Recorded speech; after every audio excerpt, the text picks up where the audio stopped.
გაგაცნოთ საინტერესო ადამიანები, ვინც ტექნოლოგიების მიმართულებით არიან დაკავებული და თქვენ შეკითხვას გავცეთ პასუხი. თქვენ მოგეხსენებათ, რომ შეკითხვების დასმის შესაძლებლობა გაქვთ, თქვენ შეგიძლიათ გამოგვიგზავნოთ თქვენი შეკითხვა ჩატში, ჩვენ ამას აუცილებლად განვიხილავთ და სწრაფად გიპასუხებთ. მე საინტერესო სტუმრები მყავს ხომ და ეს განსაკუთრებული დღე, რადგანაც მართლაც განსაკუთრებული სტუმარი მყავს. ვახტანგ ბობოხიძეა დღეს ჩემი სტუმარი, საქართველოს ბანკის გენერალური დირექტორის მოადგილე, რომელიც ასევე პასუხისმგებელია IT და ციფრული არხების მიმართულებით. მოგესალმები ვახტანგ. მოგესალმებით ორნიკე, მივესალმები შენს მაყურებელს. ვახტანგ, პირველი რაც მინდა და მეკითხა, საქართველოს ბანკი ერთ-ერთი მოწინავე ბანკია და მისი IT მიმართულებაც საქართველოში ცნობილია როგორც ერთ-ერთი მოწინავე. თქვენ პირველები იყავით, რომელიც გადავიდა ზოგადად დისტანციურ სამუშაო რეჟიმზე და რა თქმა უნდა, ამისთვის IT ტექნოლოგიების გამართული მუშაობა იყო მნიშვნელოვანესი. როგორ დაიგეგმა და რა გაკეთა იმისთვის, რომ ბანკის მუშაობას რაიმე შეფერხება არ მოყოლოდა და რაღაცა სრულყოფილიყო? ანუ თვითონ ზოგადად ბანკებისთვის არსებობს ეგრეთ წოდებული BCP, ანუ Business Continuity Plan-ი ეგეთი, რომელიც ანუ ზოგადად ეგეთი, ანუ ესეთი ტიპის შემთხვევებისთვის გამოიყენება. და რეალურად ანუ ამ გეგმის ტესტირება რამდენჯერ ხდება წელიწადში ეროვნულ ბანკთან ერთად. რეალურად ანუ როცა ეს პროცესი დაიწყო, ფაქტიურად თავიდან ჩავრთეთ ეს BCP გეგმა და ანუ BCP გეგმით დავიწყეთ მუშაობა. უბრალოდ BCP გეგმა არ არის გათვლილი კონკრეტულ, ესე ვთქვათ, სცენარზე და ცხადია, რომ ამ გეგმაში ყველა ის ნიუანსი,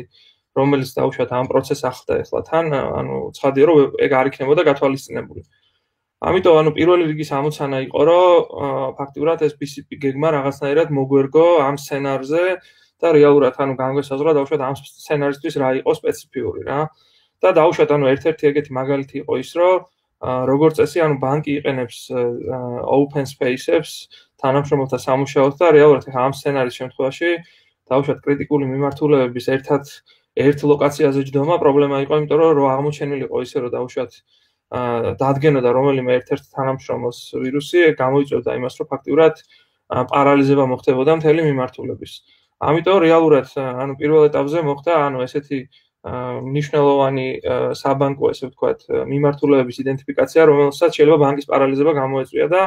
მოხდა ამ ლოკაციების დაშლა, ანუ ისე რომ ამ მიმართულებას შეეცლებოდა დაუშვათ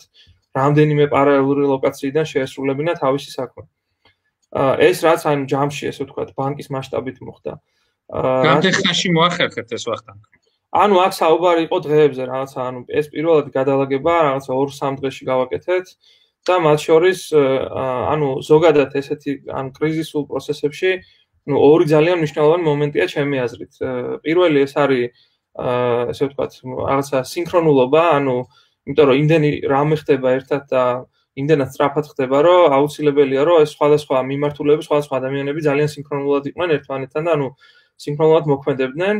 და მეორე ეს არის ავტონომიურობა რა, ანუ რეალურად თუ ისე გამოვიდა, რომ გადაწყვეტილებების მიღების პროცესი მოკლედ ამ დროს იჭედება ისე, რომ დაუშვათ ელოდება დაუშვათ რამდენიმე ადამიანის ჩართულობას და სტანდარტული მეილების, ესე ვთქვათ, დამოწმების flows გადის, როგორც წესი, ანუ არაეფექტურია და ვერ იღებ მოკლედ სწრაფ გადაწყვეტილებებს. ამიტომ პირველი რაც გავაკეთეთ იყო ფაქტიურად IT-ის მხარეს ეს კრიზისული ჯგუფის შექმნა, რომელიც მე მართავდა პროცესს და ანუ თავდაპირველად დღეში დაახლოებით 2-3 ხდებოდა სინქრონიზაცია ამ გუნდის შიგნით, რომ დაუშვათ იმ მიმართულებებით, რაზეც თითეული ესე ვთქვათ, გუნდის წევრი მუშაობდა, ანუ ძალიან სინქრონიზებული ყოფილიყავით და ვცოდნოდა დაუშვათ ვინ რას ვაკეთებთ, ვის რა პრობლემა აქვს, ერთმანეთს რითი შეგვიძლია დაუშვათ მხარდაჭერა გავუწიოთ და ასე შემდეგ. ანუ რეალურად იყო ორი მიზანი, ანუ პირველი იყო თანამშრომლების უსაფრთხოება, ანუ რაც უნდა ანუ რისი უზრუნველყოფაც უნდა გაგვეკეთებინა და მეორე ეს იყო თვითონ ბიზნესის უწყვეტობა. ამიტომ რეალურად ახლა თვითონ რადგანაც ამ პროცესში IT-ის როლი ძალიან მნიშვნელოვანი იყო, რეალურად პირველი უნდა მიგვეღწია ის, რომ თვითონ IT გადაგვეყვანა, ესე ვთქვათ, უსაფრთხო გარემოში და IT-ისთვის შეგვექმნა მოკლედ უსაფრთხო პროცესი. მაგიტომ რეალურად გავყავით ორ ნაწილად, ანუ ის ხალხი, ვისი გადაყვანაც დაუშვათ remote, ესე ვთქვათ, working-ზე შეიძლება და ფაქტურად პირველივე დღეს გადავიყვანეთ, რა, იმიტომ რომ რაღაც IT-ში არ არის ხოლმე როგორც წესი პრობლემა მთელი მსოფლიო remote-ით მუშაობს და ამიტომ მაგ ხალხისთვის ეგ არც სიახლე ყოფილა და არც პრობლემა ყოფილა, რომ ეს ხალხი remote-ი გადაგვეყვანა, მაგრამ IT-ში კიდაც იყო დაუშვათ რაღაც ისეთი მიმართულებები, რომლის დაუშვათ ადგილზე ყოფნა, ანუ სამუშაო ადგილებზე ყოფნა, მოკლედ აუცილებელი იყო დაუშვათ იგივე ინფრასტრუქტურის მიმართულებით, ან დაუშვათ ხარდაჭერის მიმართულებით და ასე შემდეგ. ანუ ეს იყო მოკლედ პირველი ნაწილი. მეორე ნაწილი იყო სისტემების, ანუ და რეალურად ანუ IT-ის შემდეგ ფაქტურად დავიწყეთ დანარჩენი, ესე ვთქვათ, ბანკის სტაფისთვის, ანუ რამდენიმე სხვადასხვა მოდელი შევიმუშავეთ და ამ თითეული მოდელის მიხედვით მოკლედ ამ ხალხის remote working-ზე გადაყვანა, რასაც დაახლოებით ანუ ერთ კვირა დაჭირდა, რომ ფაქტურად მთლიანად გადაგვეყვანა ეს ხალხი remote working-ზე. შემდეგი ამოცანა იყო ზოგადად სისტემების სტაბილურობა, ანუ რეალურად ძალიან შეიცვალა ჯამურად რაღაც ბანკის ტოპოლოგია, მათ შორის ის ხალხი, რომელიც ფილიალებში იჯდნენ, ახლა სახლიდან მუშაობდნენ და დატვირთულობას, მაგალითად ფილიალებსა და ციფრულ არხებს შორის რადიკალურად გადანაწილდა და შესაბამისად, ანუ მნიშვნელოვანი იყო, რომ ფაქტიურად რაღაც ანუ პულსი ხელი ესე ვდებოდა ყველა იმ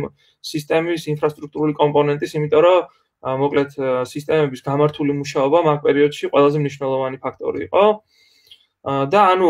რაღაც ანუ როგორც კი ეს რამდენიმე დღეში ეს კრიზისული ნაწილი გადავაგორეთ, ანუ რას ფაქტიურად პირველადი სამუშაოების ჩატარებას გულისხმობდა, მოკლედ მაშინვე დავფიქრდით იმაზე, რომ ეს უკვე აღარ იყო BCP, ანუ იყო რაღაც ახალი რეალობა და ამიტომ თვითონ ეს გუნდიც, ვინც მოკლედ მართავდა ამ პროცესს, გავყავით ორ ნაწილად, ანუ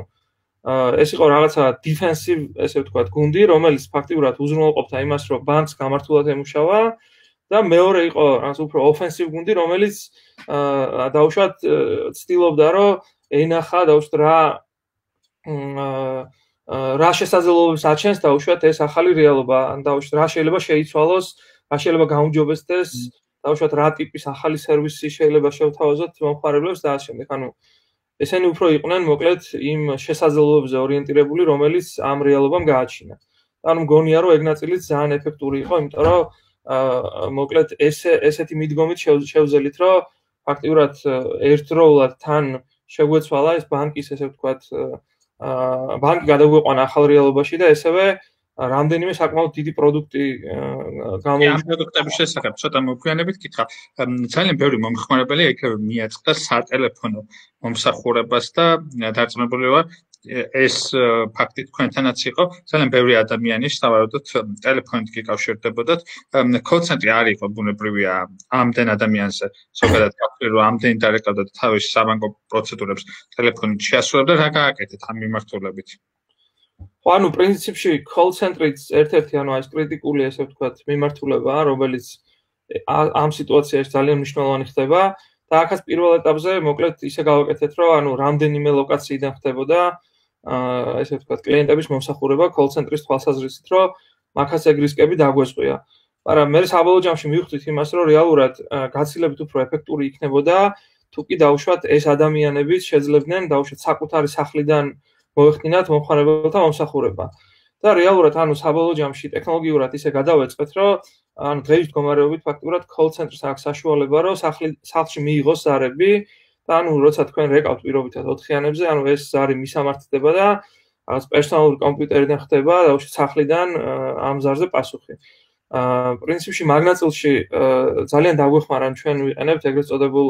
ანუ VDI ტექნოლოგია, ანუ virtual desktop infrastructure, რომელიც გაგვიმარტივა, რომ ესე გადაგვეწყოდა. ანუ დღეს მდგომარეობით ფაქტურად ისე გამოდის, რომ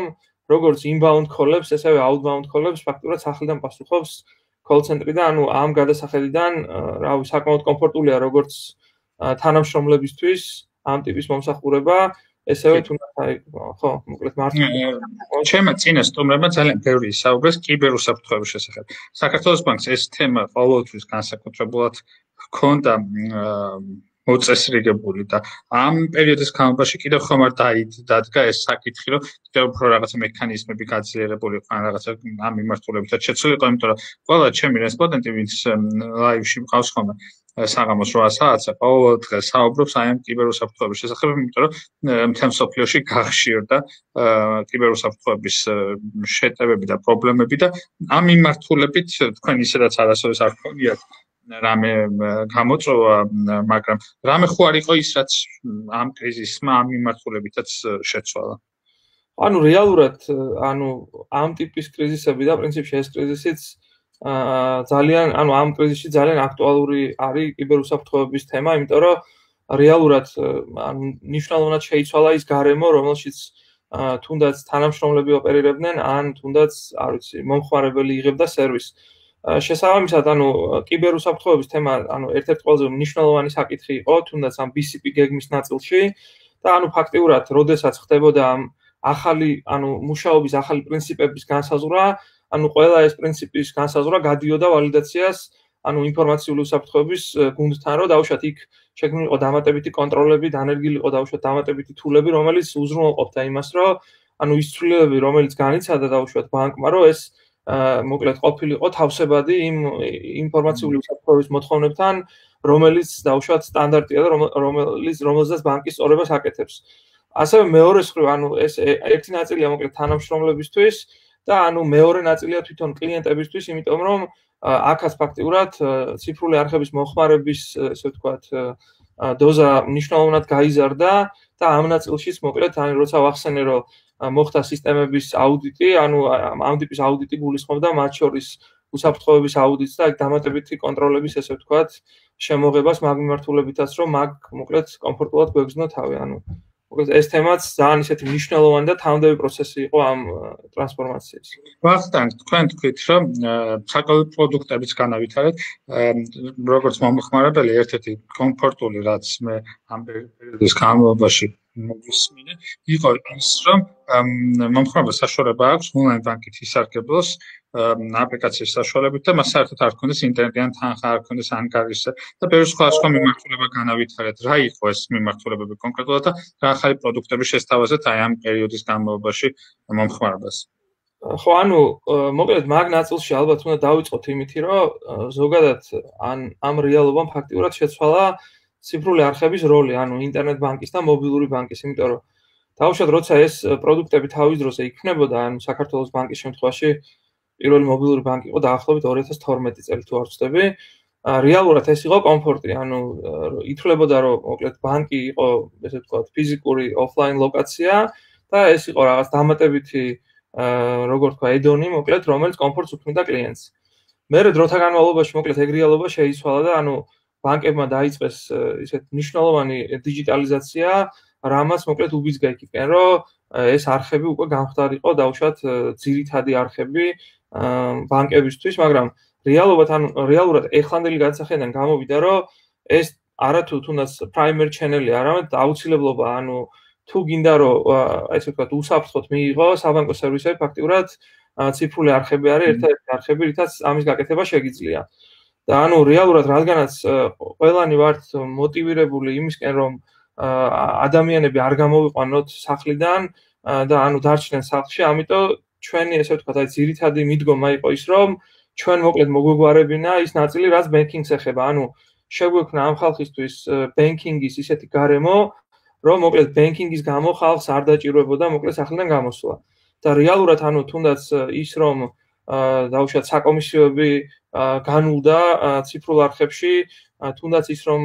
დაუშვათ ციფრული არხები ხელმისაწვდომი გახდა იმ შემთხვევაშიც კი, როდესაც დაუშვათ არ აქვს მომხმარებელს ანგარიშზე ბალანსი, ანუ ეგ იყო ანუ ნაბიჯები გადადგმული იქეთკენ, რომ თუნდაც მაგ შემთხვევაში ანუ ადამიანი არ გამოსულიყო სახლიდან და შესაძლებოდა, რომ remotely მიიღო მოკლედ საბანკო მომსახურება, ანუ მოკლედ მაგ იდეის ირგვლივ ავაწყეთ ყველა ის ცვლილება, რომელიც ამ პერიოდში მოკლედ ჩვენმა არხებმა განიცადა. რა იყო მომხმარებლის ფიდბექი? რა იყო ყველაზე პოზიტივი, რაც ამ ხრივ თქვენ მიიღეთ? ანუ საკმაოდ პოზიტიური გამოხმაურება იყო, ანუ როგორც სოციალური ქსელებიდან, ესევე თუნდაც ირგვლივ ყველასთან ვისთანაც შეხება მქონდა, ანუ რეალურად ამ მოცემულობაში საკმაოდ მნიშვნელოვნად ესე ვთქვათ, იცვლება მომხმარებლის ქცევა და ანუ გონია, რომ ეს ბანკის მხრიდან საკმაოდ ისეთ პოზიტიური ნაბიჯები არის გადადგმული იქეთკენ, რომ მოკლედ ამ ქცევის შეცვლას მაქსიმალურად ხელი შეუწყოთ. იმიტომ რომ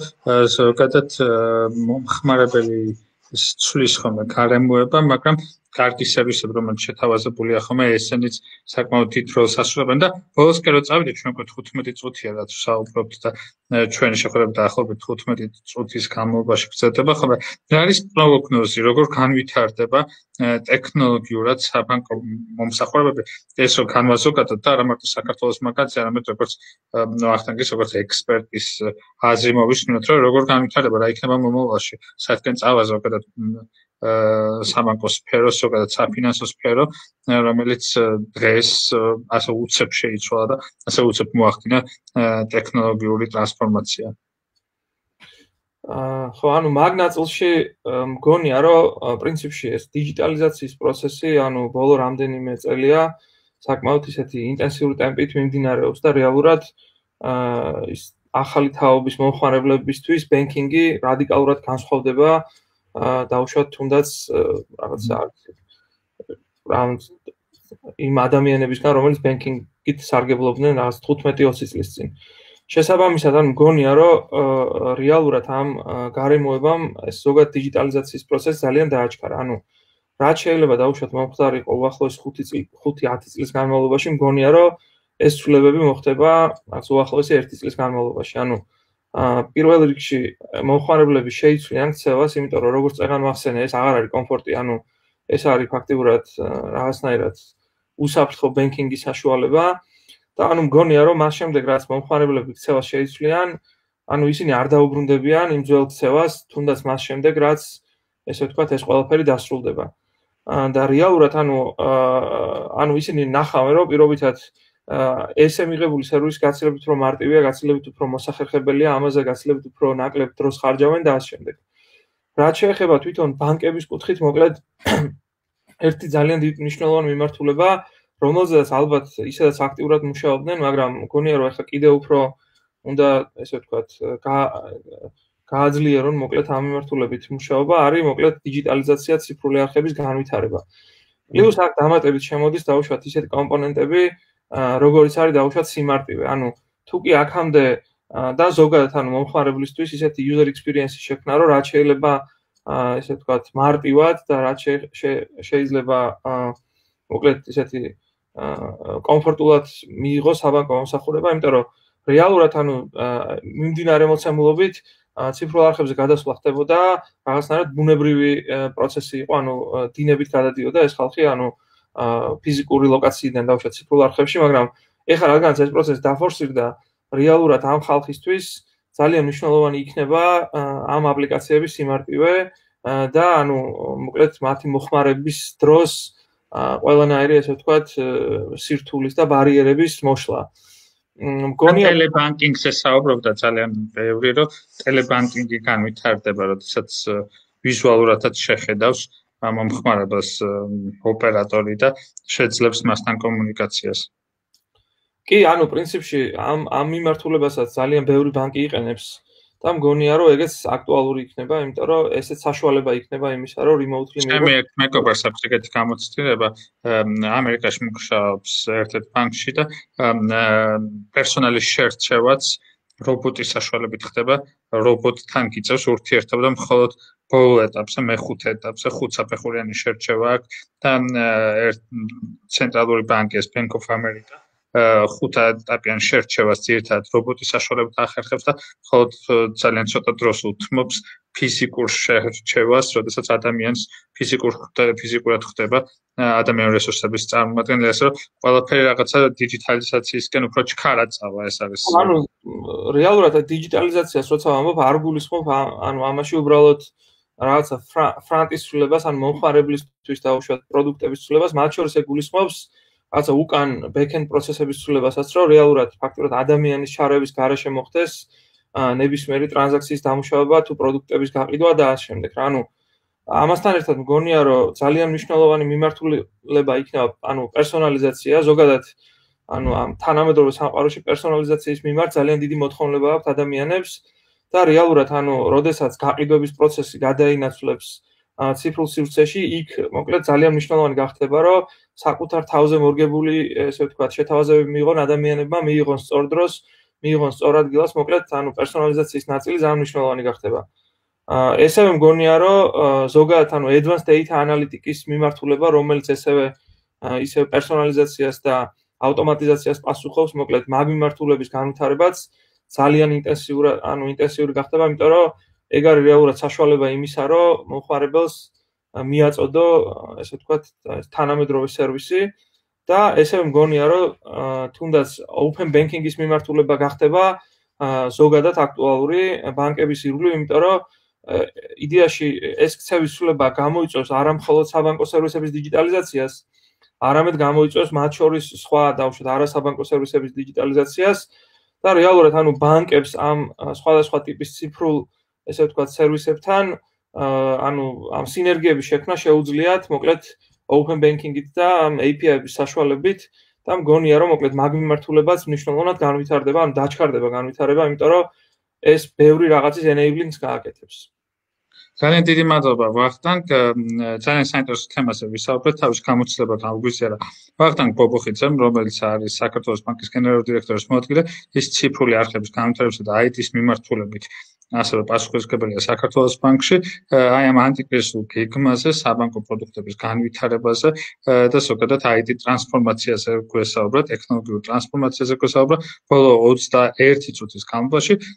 მეთქმა დაგემშვიდობებით, ხვალ შევხვდებით ერთმანეთს და ვისაუბრებთ ზოგადად IT მიმართულებით, სერვისების განვითარებაზე და ზოგადად სერვისებზე რა მიმართულებები გაძლიერდა და რაზე შეიქმნა დიდი მოთხოვნა. მე ხვალ დაგემშვიდობებით, ხვალ 8 საათზე ხვალ შევხვდებით, დროებით გემშვიდობებით. ახონდეს.